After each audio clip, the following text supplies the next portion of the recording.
Et la lachot, Chazak ou Baruch Rabotai, 12 Tevet aujourd'hui, Mazal Tov pour le Khatan, Bezrat Hashem, Bait Neeman, Israël.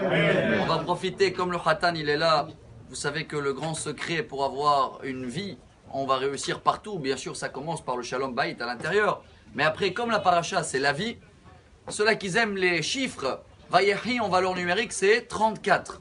C'est vrai que Yaakov Avinu a vraiment vécu, il a eu une vie extraordinaire pendant 34 ans. Facile à calculer. Le pauvre, dès la naissance, il y a eu les galères avec son frère Esav. Après qu'il a terminé avec Esav, ça a commencé les galères avec son beau-père Lavan. Il a terminé avec Lavan et il y a eu quand même 17 ans, voilà, jusqu'à que Yosef il a eu 17 ans avant de continuer dans la galère de Yosef. Donc déjà il y a eu 17 ans, Tov, une bonne vie. Mais il a eu Parmaim qui Tov.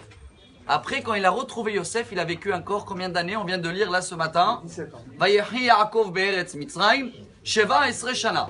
Donc la vraie vie d'Yaakov, 34 ans. Paramaim kitov, 2 fois le chiffre tov, 17. Chers amis, mais Yaakov Avinu, il a perdu 33 ans en plus qu'il devait vivre. Comment on le sait? On a parlé la semaine dernière au nom de Rabbi Shimon Bar Yochai dans le Gemara, qui dit que quand Paro il a demandé à Yaakov quel âge tu as, il a répondu 130 ans. Je préfère ne pas traduire, mais ça veut dire oulala, j'ai galéré toute ma vie.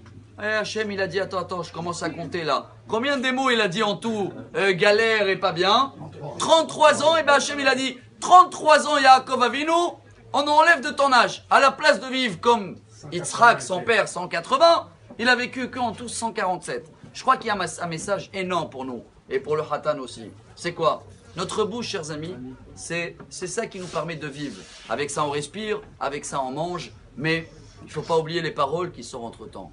Chaque parole négative est calculée et notée. Ah, certains ils vont me dire, bon, je ne suis pas dans le niveau d'Yaakov, même si je vais critiquer dehors et je vais dire ça ne va pas dans le travail et tout, je ne m'inquiète pas parce que Dieu il ne va pas noter ce que je parle, parce que moi, j'arrête pas de parler des bêtises. Mes chers amis, c'est un package.